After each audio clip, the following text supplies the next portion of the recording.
নমস্কার বন্ধুরা, কম্পিটিটিভের দুনিয়ায় আপনাদের প্রত্যেকে স্বাগত। এবং আপনাদের সাথে আছি আমি পর্ণদীপ। আর আমরা যেমনটা ইন্ডিয়ান ইকোনমি WBCS এর জন্য ফুল কোর্স শুরু করেছি, আজ তার চতুর্থ লেকচার। আর আমরা রমেশ সিং ধরে এগোচ্ছি, তো রমেশ সিং ধরে এগোচ্ছি, কিন্তু রমেশ সিংয়ের পরপর যেভাবে রয়েছে সেভাবে করছি না, কেননা রমেশ সিং ধরে পরপর যেভাবে আছে ওইভাবে করতে গেলে কিছুই বোঝা যাবে না। প্রত্যেকটা টার্ম আগে আমরা অ্যানালিসিস করছি, তারপরে গিয়ে আমরা অ্যাডভান্স লেভেলে যাবো, চ্যাপ্টার ওয়াইজ আলোচনা করব। তো প্রথমে আমরা ইন্ডিয়ান ইকোনমিতে যে টার্মগুলো আলোচনা করছি, প্রথমে জিডিপি, জিএনপি, এগুলো টার্মগুলো আলোচনা করা হয়েছে, পিপিপি, পিপিআই, তারপরে জিডিপি মেজারমেন্ট, সেগুলো করা হয়েছে। আজ আমরা এই ফোর্থ লেকচারের মাধ্যমে HDI অর্থাৎ হিউম্যান ডেভেলপমেন্ট ইন্ডেক্স এবং ইনইকুয়ালিটির অ্যাডজাস্টমেন্ট, এটা আমরা জানবো এবং গিনি কার্ভও আমরা দেখবো। তো চলুন ভিডিওটা শুরু করা যাক। আর তার আগে ছোট্ট রিকোয়েস্ট, এগিয়ে চলো 2.0 চ্যানেলটি সাবস্ক্রাইব করতে ভুলবেন না। এই চ্যানেলে জেনারেল সার্চের সমস্ত ভিডিও পাবেন এবং এর লিঙ্ক ডেসক্রিপশন বক্সে দেওয়া থাকবে। আমার প্রতিটি লেকচারের PDF কালেক্ট করতে আপনারা কিন্তু এগিয়ে চলো টেলিগ্রাম চ্যানেলে জয়েন করতে ভুলবেন না। আর প্রিভিয়াস ইয়ার্স WBCS প্রিলিমিনারি এবং মেইনস, SSC, RRBর যে কোশ্চেন, যে পলিটির কোশ্চেন, সেগুলো নিয়ে কিন্তু একটা 200 এক্সপেক্টেড পলিটিজিকের বই বানানো হয়েছে, মাত্র 20 টাকা দাম। লিঙ্ক ডেসক্রিপশন বক্সে থাকবে, ওখান থেকে গিয়ে কিনে নিতে পারেন। তো চলুন প্রথমে আমরা HDI সম্পর্কে জানবো। তো HDI এর ফুল ফর্ম কি? Human development index. তো হিউম্যান ডেভেলপমেন্ট ইন্ডেক্স এর দরকার কেন হলো? কোনো কিছু জানার আগে তার আসল অবজেক্টিভ, তার যে উদ্দেশ্য, সেটা জানা আমাদের একান্ত দরকার। দেখুন, জিডিপির মাধ্যমে কেন আমরা কোনো দেশের গ্রোথটাকে মাপতে পারি না? কেন আমরা HDI এর মাধ্যমে সেই দেশের গ্রোথকে মাপি? দেখুন, জিডিপি শুধুমাত্র একটা কোয়ান্টিটেটিভ টুল, বা জিডিপি শুধু যে কোনো একটা নাম্বারকে শো করে। দেখুন, ভারতের জিডিপি 2.83 বা 2.93 ট্রিলিয়ন US ডলার। তো এটা তো একটা নাম্বার। এই যে জিডিপি, এর মাধ্যমে আপনি বুঝতে পারছেন না যে আমাদের দেশের হেলথ ব্যবস্থা বা হেলথ সিস্টেম কতটা ভালো, আমাদের এডুকেশন কতটা ভালো, আমাদের ইনকাম কতটা ভালো, আমাদের পার ক্যাপিটা ইনকাম জানতে পারছেন না, আমাদের ইনকামের সোর্স কোথায় সেটা জানতে পারছেন না, আমাদের কৃষিতে কতটা ইনকাম হচ্ছে, কতটা শিল্পে ইন্ডাস্ট্রিতে ইনকাম হচ্ছে, কতটা সার্ভিস সেক্টর থেকে ইনকাম হচ্ছে সেটা জানতে পারছেন না, কতটা ইনকাম টার্সিয়ারি সেক্টর থেকে হচ্ছে, নাকি প্রাইমারি সেক্টর থেকে হচ্ছে, নাকি সেকেন্ডারি সেক্টর থেকে হচ্ছে, সেটা আপনি জানতে পারছেন না। তাহলে জিডিপির ভ্যালুটা কি? জিডিপির অবশ্যই ভ্যালু আছে, কিন্তু আমাদের সেটা আজকের আলোচনার বিষয় নয়। আজকের আলোচনার বিষয় HDI। তো সেই জন্যে এই যে HDIটা তৈরি করা হয়, বা হিউম্যান ডেভেলপমেন্ট ইন্ডেক্স। তো মানুষের যে ডেভেলপমেন্টের জন্য একটা ইন্ডেক্স তৈরি করা হয়, যার মাধ্যমে প্রতিটি মানুষের যে গ্রোথ, মানুষের যে ডেভেলপমেন্ট, স্পেশালি হেলথ, এডুকেশন এবং ইনকামের ওপর, সেগুলো মাপায়। তো এই যে HDI হিউম্যান ডেভেলপমেন্ট ইন্ডেক্স, এটা কারা প্রতিষ্ঠা করেন? তো অমিতাভ সেন এবং এম হক কিন্তু এই যে HDI প্রথম ইনভেন্ট করেন বা প্রথম তৈরি করেন। তো HDI হিউম্যান ডেভেলপমেন্ট ইন্ডেক্স কিসের বেসিসে হয়? তো এই হিউম্যান ডেভেলপমেন্ট ইন্ডেক্স তিনটি জিনিসকে মেজার করে। 1 নম্বর হেলথ, 2 নম্বর এডুকেশান, 3 নম্বর ইনকাম। আমাদের দেশের ধরুন HDI বা হিউম্যান ডেভেলপমেন্ট ইন্ডেক্স আমরা মাপবো, তাহলে আমাদের দেশের হেলথ কেয়ার কতটা ভালো, আমাদের দেশের এডুকেশন কতটা ভালো, আমাদের দেশের ইনকাম কতটা ভালো, সেইগুলো এক একটা করে আলাদা আলাদা করে মেপে নিয়ে একটা রেঞ্জের মধ্যে মান আসবে। সেই মানটা থেকে আমরা একটা মিন বার করে কিন্তু HDI এর মান বার করব। তো প্রথমে আমরা জানবো হেলথ। তো হেলথ তো সমগ্র হেলথ সিস্টেমকে বোঝায়। তো হেলথের ভিতর থেকে আমরা কিভাবে এই যে HDI এর কোনটা নেব, HDI মাপতে গেলে হেলথ সিস্টেমের কোনটা নেব? দেখুন, লাইফ এক্সপেক্টেন্সি অ্যাট বার্থ, অর্থাৎ জন্মের বেসিসে জীবনের আশা কত বাড়ছে পাস্ট ইয়ারের তুলনায়। বোঝা গেল না? আচ্ছা, দেখুন, 2000 সালে জন্ম একটা বাচ্চার, 2000 সালে নামে একটা বাচ্চা জন্মেছে। এই বাচ্চাটার ধরুন অ্যাভারেজ তার জীবনের আশা, অর্থাৎ লাইফ এক্সপেক্টেন্সি ধরুন 70 বছর। ধরুন 2000 সালে যে বাচ্চাটা জন্মেছে, সে ধরুন তার বাচ্চার আশা কতটা, 70 বছর সে ধরুন বাঁচবে। এবার 2005 সালে ধরুন বাচ্চা জন্মালো।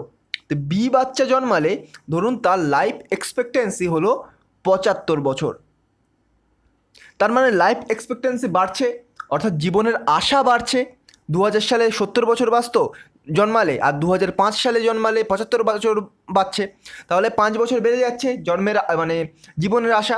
তাহলে পূর্ববর্তী বছরের তুলনায় কিন্তু লাইফ এক্সপেক্টেন্সি বাড়ছে। তো এটা কিন্তু মেজার করা হয় হেলথের মধ্যে। 2 নম্বর হচ্ছে এডুকেশন। বর্তমানে এডুকেশনের মধ্যে কি দেখা হয়? এডুকেশনের মধ্যে দেখা হয় 1 নম্বর, এখানে দুটো পয়েন্ট আছে। বর্তমানে একজন স্কুলে কতদিন যাচ্ছে, মানে অ্যাভারেজ কতদিন যাচ্ছে বর্তমানে। ধরুন আজ 2020 সাল, করোনা ভাইরাস না থাকলে এখন সবাই স্কুলে যেত।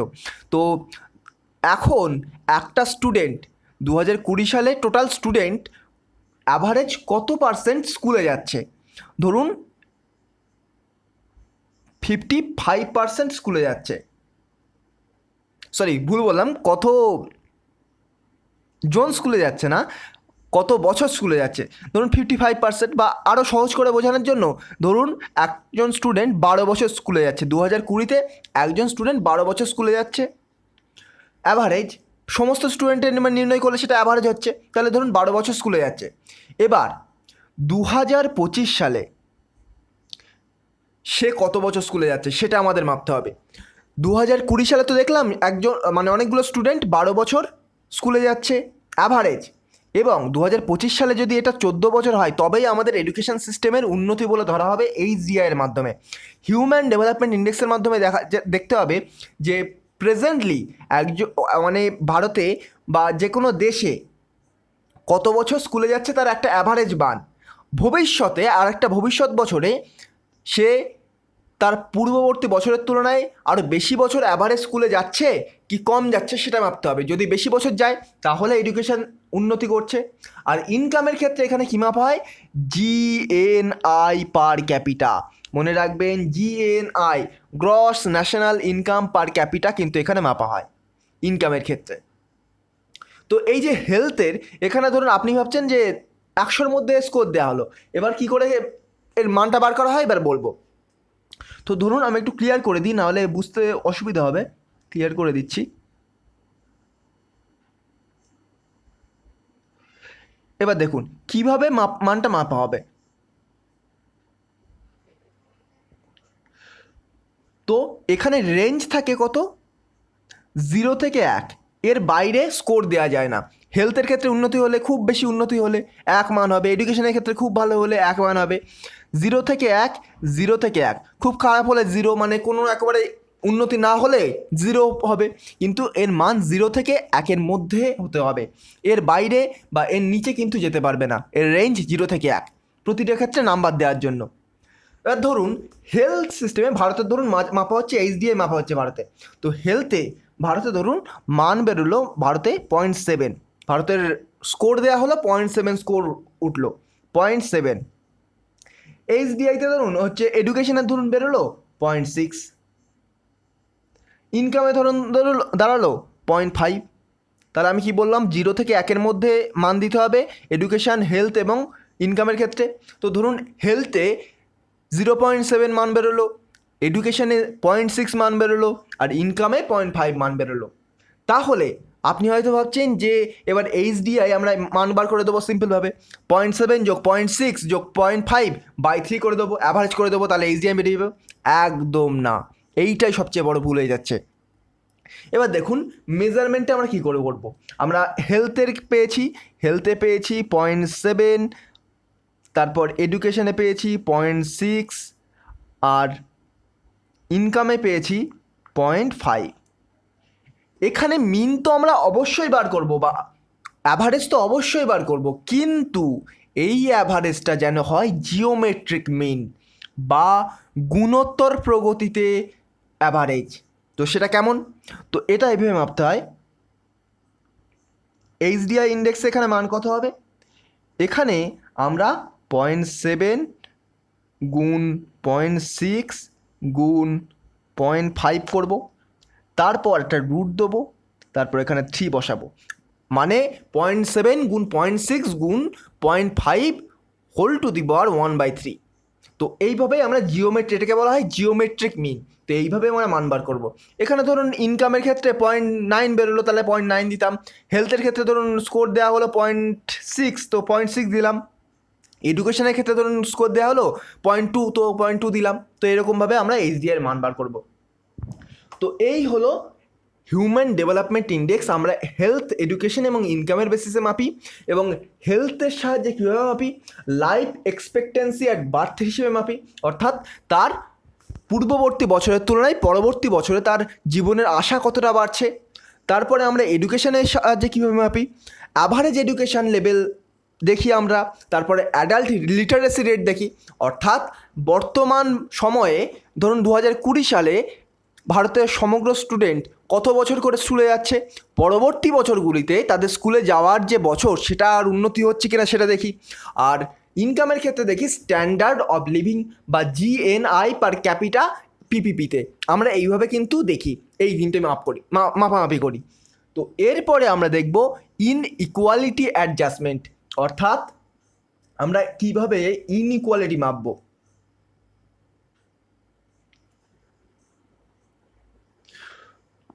আমরা এখানে এইচডিআই মাপার ক্ষেত্রে দেখেছি যে আমরা তিনটে বেসিসে মাপি, হেলথ, এডুকেশন এবং ইনকাম। কিন্তু ধরুন কান্ট্রি এ আছে আর কান্ট্রি বি আছে, দুটো ক্ষেত্রেই ওদের এইচডিআইয়ের মান বেরোলো 0.7 আর এখানেও 0.7 বেরোলো, তখন তো এখানে সমান হয়ে যাবে। তাহলে কোন দেশ এইচডিআইতে কোন দেশের আগে যাবে আপনারা কীভাবে বুঝবেন? তখন এটা মাপা হবে যে মেল বা ফিমেল, মেলের এডুকেশন কতটা ভালো আর ফিমেলের এডুকেশন কতটা ভালো, কতটা ডিফারেন্স। কাস্ট সিস্টেম এখানে, অথবা ধরুন মেল ফিমেলে ধরুন একই বেরোলো, দুটো ক্ষেত্রে ধরুন একই বেরোলো, তখন দেখাবে কাস্ট সিস্টেম। এখানে হচ্ছে মানে মাইনরিটিরা কতটা ভালো পারফরমেন্স শো করছে, এখানে কতটা মাইনরিটি পারফরমেন্স শো করছে।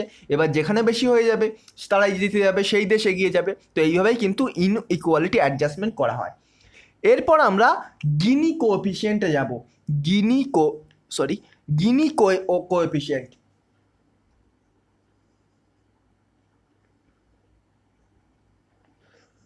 আমার একটু আজকে এই পেন্সিলটা ডিস্টার্ব করছে, তো লিখতে খুব প্রবলেম হচ্ছে, তো একটুখানি। গিনি কোএফিসিয়েন্ট, আর বাকিটা লিখছি না, পেন্সিলের জন্য খুব প্রবলেম হচ্ছে। তো গিনি কোএফিসিয়েন্ট এটা কীভাবে মাপবো, আমি পেজটা পুরো ক্লিয়ার করে দিচ্ছি, নামটা মুখে মুখে বলছি, নাহলে গ্রাফটা আঁকতে প্রবলেম হবে। দেখুন, ধরুন পপুলেশনের লাইন এই দিক বরাবর যাচ্ছে, পপুলেশনের লাইন এটা, এখানে 0% পপুলেশন, এখানে 100% পপুলেশন, পি লিখে দিলাম, পপুলেশনের লাইন। আমরা একটা গ্রাফ আঁকবো, আর এই দিক বরাবর যাচ্ছে ইনকামের লাইন। এখানে এটা 0%, এটা 100%, 100% পপুলেশনে 0% পপুলেশন, এখানে 100% পপুলেশন, এখানে 0% ইনকাম, এখানে 100% ইনকাম। ঠিক আছে, বোঝা গেল। এবার দেখুন, যদি কোথাও ইনইকুয়ালিটি না থাকে, অর্থাৎ প্রতি ক্ষেত্রে যদি মান আমরা একই পাই, তাহলে কি হবে দেখব আমরা। তো দেখুন, যদি আমরা তিনটে ক্ষেত্রে মাপবো, ধরুন 10%, এখানে 10% রয়েছে, 10% পপুলেশনের ক্ষেত্রে এখানে ইনকাম কিন্তু ফুল রয়েছে, 10% রয়েছে, তাহলে আমরা কি একটা বক্স কেটে নিলাম। ধরুন এবার 30%-এর ক্ষেত্রে, 30% পপুলেশনের ক্ষেত্রে এটাও 30% রয়েছে, সেখানে একটা বক্স কেটে নিলাম। আবার 100%-এর ক্ষেত্রে ধরুন, 100 হবে না, 100তে হয় না, 60%-এর ক্ষেত্রে ধরুন এখানে 60 রয়েছে, এখানেও 60, এখানেও 60, পপুলেশনেও 60, ইনকামও 60%। তাহলে আমরা যদি এইটা যোগ করে দিই, তাহলে এই যে রেখাটা আমরা পাবো, এই রেখাটাকে বলবো line of perfect equality. Line of perfect equality মানে কি? এই লাইন বরাবর যারা বিরাজ করবে তাদের কিন্তু কোনো রকম ইনইকুয়ালিটি ফেস করতে হবে না, অর্থাৎ সবার হেলথ কেয়ার খুব উন্নত, সবার মানে এডুকেশন সিস্টেম খুব উন্নত, সবার ইনকাম খুব ভালো। তো এই লাইন বরাবর কোনো কিন্তু ইনইকুয়ালিটি নেই। এবার দেখুন, কিন্তু আসলে আমরা কি দেখি? আসলে আমরা দেখি 10% মানুষের কাছেই তো 90% ধরুন সম্পদ আছে। টাটা, বিড়লা, এরকম 10% মানুষের কাছেই তো সমস্ত সম্পত্তি রয়েছে বেশিরভাগ। তো আমরা ধরে নিলাম এই 10% সমস্ত সম্পত্তি রয়েছে। তাহলে গ্রাফটা কেমন হবে? গ্রাফটা তখন হবে এই রকম।